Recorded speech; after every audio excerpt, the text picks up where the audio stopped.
Alrighty, hey guys, Stan the Man here. Welcome back to another video. Today we're just going to be continuing our countdown to this year's Wrestlemania. We're on the road to it, so I'm just going to be doing a lot of Wrestlemania themed videos. And today's theme is going to be top 10 worst WrestleMania injuries. Now, not all of these are like, oh my god, he broke his neck, he needs to go to the hospital, but some are just visible, or they take a really bad fall, or something like that. So, without any further ado, let's get right into this. At number 10, we have The Undertaker's WrestleMania 25 Dead Man's Dive on the Shawn Michaels. Now, as you guys know, this match was absolutely insane already. Crazy, out-of-your-seat moments, kickouts of stuff you wouldn't even think. These guys just tore the roof off the place just by a competition, not even for a title or anything. But look at this. Freaking goes over the top rope and BAM! Lands right on his freaking head. Like, that is absolutely insane. He's lucky he didn't break his neck. From what I heard, that camera guy was a fake camera guy, and he was supposed to help catch The Undertaker. But clearly, he did not do a good job on that. And from what I heard, he got fired immediately. At number 9, we have Shawn Michaels' second rope springboard through the announce table. As you know, he went against Ric Flair at WrestleMania 24 in their last match, or Ric Flair's last match. Shawn Michaels defeated Ric Flair, so he had to retire. But look at this, right here. Frickin' Shawn bounces off the ropes, goes ribs first through the table. Now, I'm pretty positive that he said he actually broke some ribs off of that maneuver. And honestly, I'm not surprised. Like, the fact that he can even do a move like that is insane in the first place. But I respect Shawn. He was trying to put on a show killer match. I mean, he is the showstopper, Mr. WrestleMania, for a reason. So he definitely will do anything to entertain the fans. Next, we have Jeff Hardy getting speared from the Money in the Bank briefcase off a 20-foot ladder by Edge. Now, these guys had the odds stacked against them. Hulk Hogan was taking on The Rock, so they wanted to make some noise. This was the first ever WrestleMania 6-man ladder match, and boy, did they freaking deliver. The Dudley Boys, the Hardys, and Edge and Christian, every time they get in the ring together and have a ladder match, they're just amazing. They have chemistry. They could, have a match, and no matter what, it'll be entertaining. They could have a fight with freaking mops, rakes, and brooms, and they'd still make it work. But look at this. We make it halfway through the match around. Jeff Hardy's just hanging there, and boom! Freaking speared off the top of the ladder. I mean, there was no way that did not hurt. I mean, you're back. There's no way he didn't smash his head on the canvas. Like, it's still crazy looking back at it that ever even happened. And only Jeff Hardy would agree to do something like that. Because I'm trying to think, I don't really think many other people would honestly take that bump at all. But you can always count on Jeff Hardy to do something crazy like that. At number 7, we have Finn Balor's head cut open by a ladder by Edge at WrestleMania 39 in Hell in a Cell. Now, I suggest if you guys don't like gruesome photos, you might want to skip this Finn Balor one, because there's going to be some gross pictures.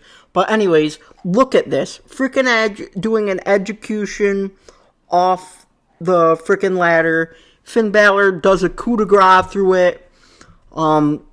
Puts him through a table with the steel chair. They did all sorts of shit. But right here you see Edge throws a ladder at Finn Balor, and it ends up making a big laceration in his head. Alright, nasty photos coming. Look at this. Look at this freaking gash in his head. I mean, even looking at this black and white picture that they had to blur it out, and all I think is, thank God he was the demon Finn Balor, because if he wasn't and didn't have all that face paint on, it would probably be even worse. I mean, yeah, they had to wipe his face off during the match since it's PG bullshit now, but, thank God for that. But, man, the length of that cut in his head is just freaking insane. At number 6, we have The Miz WrestleMania 27 concussion. He took on John Cena in the main event, Miz defending his WWE Championship. I mean, it was a pretty decent match, I guess. They were definitely feuding for several months before this match. But we make it to the end of the match where they're fighting outside. Cena puts Miz on the barricade, and he sprints and spears Miz into the crowd, basically. You see them laying on the ground here. You see, if you watch the video, Miz smashes his head on the concrete, and he did not remember a single thing after that.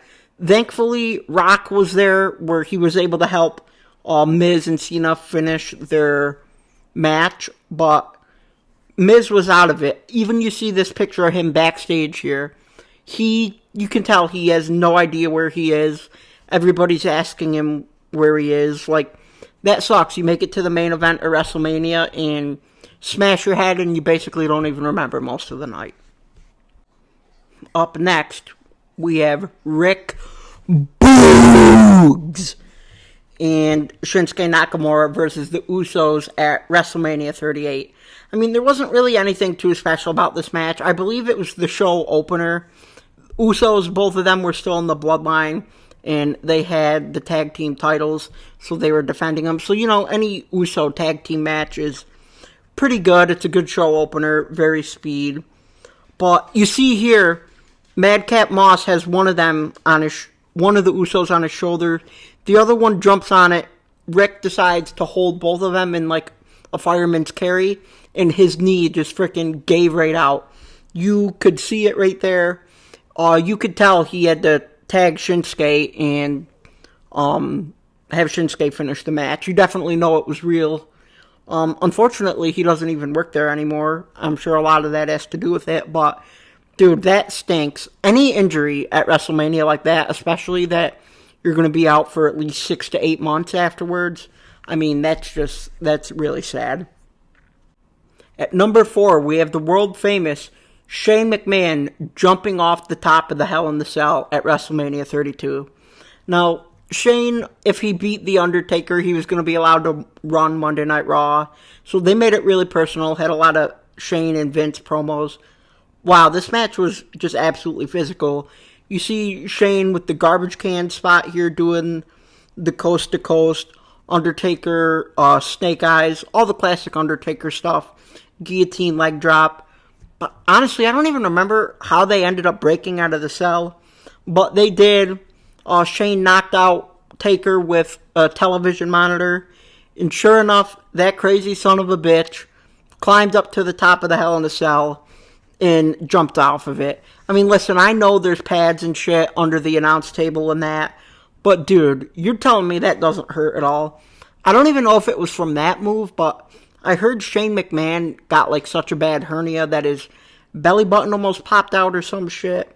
I'm not necessarily sure if it was from that, but dude, even the next night on Raw, he could barely freaking walk out onto the ramp, so that definitely hurt like hell, and still one of the craziest WrestleMania memories and moments I've ever seen. Next, we have Roman Reigns' potential arm/shoulder break. Now, I don't think he really broke his shoulder, but you see here he has Reigns in the Kimura lock, right? And then Lesnar lets him go, and you see him laying on his side, and it looks like freaking something is freaking popping out. Now, this was for all the titles, the WWE Championship and the Universal Championship, so there was a lot on the line. And I remember there's even this one part where Brock Lesnar kind of squeezes Roman's neck to see if he's okay. I think Reigns may have just oversold it. Some good camera work. Good part on Lesnar as well. But you see this clip here of Mark Henry and Brock Lesnar. I couldn't find any of Roman Reigns. But you see his arm freaking look like it snaps. Now, I know it doesn't necessarily snap it. Brock Lesnar's good at making it look that real. But I remember not long after the match ended as well, so there was a lot of speculation if he really did get hurt, but Reigns was never really out of action after that, so looks like he really wasn't, but damn, looked good on TV, tell you that. At number 2, we have The Undertaker's severe concussion. As you know, he was taking on Brock Lesnar at WrestleMania 30, defending his streak. Overall, it was a pretty decent match. Undertaker looked decent in the beginning, but not long into the match, somewhere the Undertaker smashes his head, and he's just going through the motions. It also stunk that Brock Lesnar ended up beating him and breaking the streak in the end. But you could see, like, even look at him right here, like, getting ready to walk up the ramp and in the ring. Like, his eyes looked so freaking glazed over. It's awful. I even heard that he could not remember anything until the entirety of the next day. I also heard that Vince McMahon and Brock Lesnar themselves went in the ambulance with The Undertaker. If Vince McMahon's leaving frickin' WrestleMania, it must be a pretty serious injury, but luckily The Undertaker's probably toughest guy in WWE ever, and he was able to pull through it. And at number 1, we have Brock Lesnar's botched shooting star press. He went against Kurt Angle in the main event of WrestleMania 19. These guys are two of the realest wrestlers it gets, so they were physical as all hell. You see Brock Lesnar gorilla pressing Kurt Angle like it's nothing. Kurt Angle doing the angle lock on Lesnar, really just staying on him. Almost near the end of the match, Brock Lesnar decides to take a high-risk move, goes up to the top rope. Look at this, look at this. Does a shooting star press right onto his freaking head. Like, that is absolutely insane. He is so lucky that he did not break his neck or paralyze himself. I mean, seriously, look at his head go into the freaking ground. And amazingly after this, he was able to get up and F5 Kurt Angle and beat him for the WWE Championship. It's just absolutely insane. And Kurt Angle also had a broken neck going into this match. These guys are just absolute freaking animals.